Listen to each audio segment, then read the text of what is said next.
नमस्कार। आज हम बात करें स्टीफन कोवी की क्लासिक किताब the 7 habits of highly effective people पर। हाँ। ये कोई मतलब टिप्स और ट्रिक्स वाली किताब नहीं है। हाँ बिल्कुल नहीं, ये उससे कहीं ज्यादा गहरी है। ये असल में जीवन जीने के एक बुनियादी तरीके पर चरित्र और सिद्धांतों पर आधारित एक सोच है। सही कहा। और कोवी ना शुरू में ही एक बड़ा फर्क बताते हैं। वो कहते हैं एक होती है व्यक्तित्व नीति, पर्सनालिटी एथिक्स। हाँ पर्सनालिटी एथिक, जो छवि, टेक्निक्स, ऊपरी बातों पे फोकस करती है।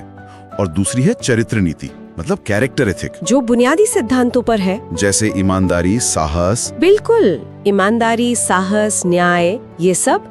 और कोवी का मानना है कि जो असली टिकाऊ सफलता है ना, वो सिर्फ चरित्र नीति से ही आ सकती है। हाँ, जैसे अच्छी फसल के लिए सिर्फ तकनीक काफी नहीं, जमीन और बीज भी अच्छे होने चाहिए। एकदम सही उदाहरण है। ऊपरी पॉलिश से काम नहीं चलता। और ये सब जुड़ा है हमारे प्रतिमानों से, मतलब पैराडाइम्स से। हाँ। हम दुनिया को देखते कैसे हैं। हाँ, ये हमारे दिमाग के नक्शे हैं एक तरह से। कोवी कहते हैं कि अगर नक्शा ही गलत है तो मंजिल तक पहुंचना नामुमकिन है, चाहे कितनी भी तेजी से चलें, है ना। यहीं पर वो पैराडाइम शिफ्ट की बात आती है, नजरिया बदलने की। बिल्कुल, जब हम चीजों को अलग तरह से देखना शुरू करते हैं तो फिर हमारा व्यवहार, हमारा रवैया सब बदल जाता है। जैसे वो तस्वीर वाला उदाहरण देते ना, कभी जवान औरत दिखती है, कभी बूढ़ी। हाँ वही, ये समझना बहुत जरूरी है कि हम दुनिया को वैसे नहीं देखते जैसी वो है, बल्कि वैसे देखते हैं जैसे हम खुद हैं। बिल्कुल, हमारी अपनी कंडीशनिंग, हमारे अपने अनुभव के चश्मे से।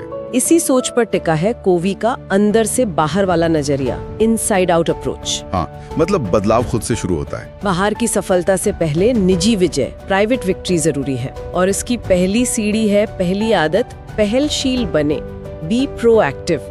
सुनने में तो ये बड़ा सीधा लगता है पर है बहुत गहरा। इसका मतलब सिर्फ एक्टिव होना नहीं है। तो फिर क्या है? इसका मतलब है कि हम हालात के गुलाम नहीं हैं। हमारे साथ जो होता है और हम उस पर जो प्रतिक्रिया करते हैं, उसके बीच चुनने की आजादी है। वो विक्टर फ्रैंकल वाला उदाहरण। हाँ, विक्टर फ्रैंकल ने यातना शिविरों में भी इस आजादी को महसूस किया था।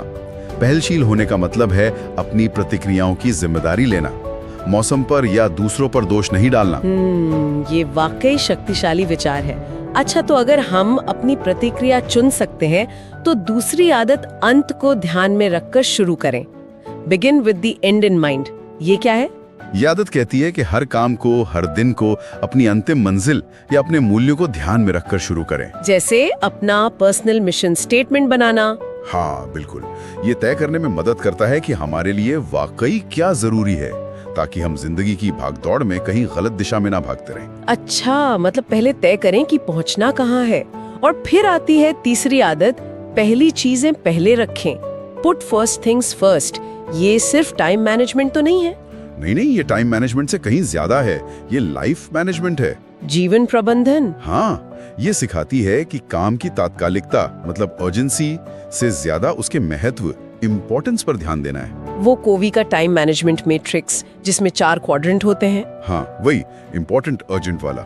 और इसी से जुड़ा है वो पीपीसी बैलेंस वाला सिद्धांत, प्रोडक्शन और प्रोडक्शन कैपेसिटी। हाँ, यानी सिर्फ सुनहरे अंडे पर फोकस ना करें, बल्कि हंस, आपकी क्षमता, आपकी सेहत, आपके रिश्ते का भी ख्याल रखें, वरना हंस ही नहीं बचेगा। वो ईसॉप की कहानी वाला। सही।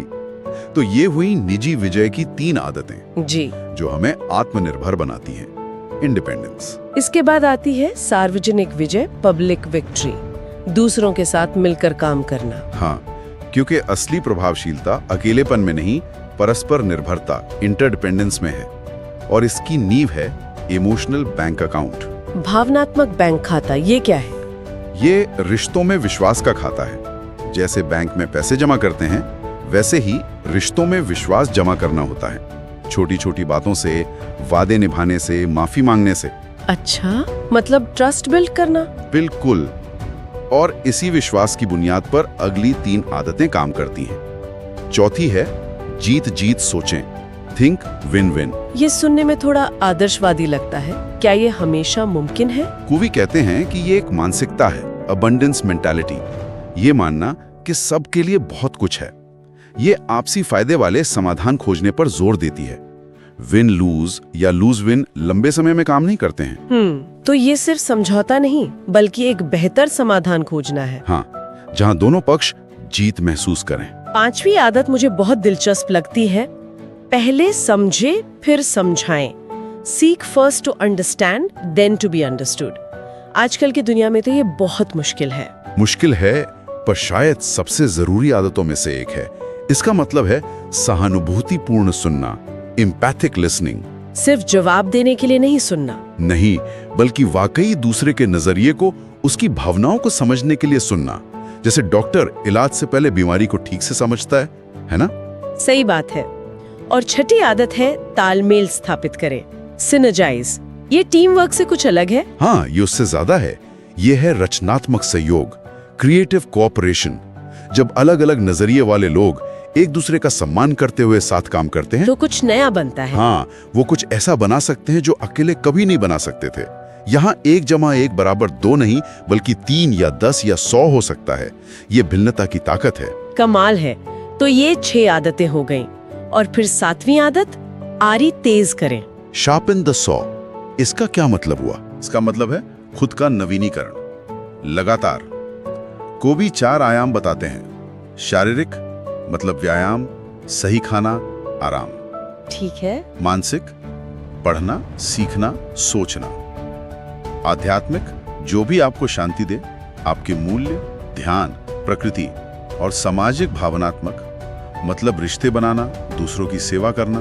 तो इन चारों आयामों पर काम करते रहना है। हाँ, अगर हम अपनी आरी यानी अपनी क्षमता को तेज नहीं रखेंगे तो बाकी 6 आदतें भी ठीक से काम नहीं करेंगी। ये बाकी सब कुछ संभव बनाती है। ये एक लगातार चलने वाला सुधार का चक्र है।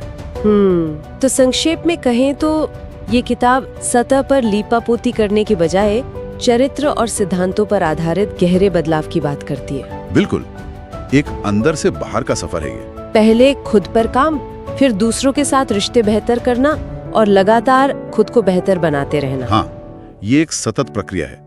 सीखना, फिर उस पर अमल करने का वादा करना और फिर उसे करना। निजी विजय से सार्वजनिक विजय तक और फिर निरंतर नवीनीकरण से प्रभावशालीता के ऊंचे स्तर तक। आखिर में श्रोताओं के लिए एक सवाल छोड़ते हैं। जी, क्या हम अक्सर जीवन की समस्याओं के सिर्फ लक्षणों पर, मतलब पत्तियों पर ही काम करते रह जाते हैं या उनकी जड़ों तक पहुंचने की कोशिश करते हैं? और अपनी प्रभावशीलता को सचमुच बढ़ाने के लिए हमें अपने किस बुनियादी नजरिए, किस पैराडाइम को बदलने की जरूरत हो सकती है? सोचने वाली बात है।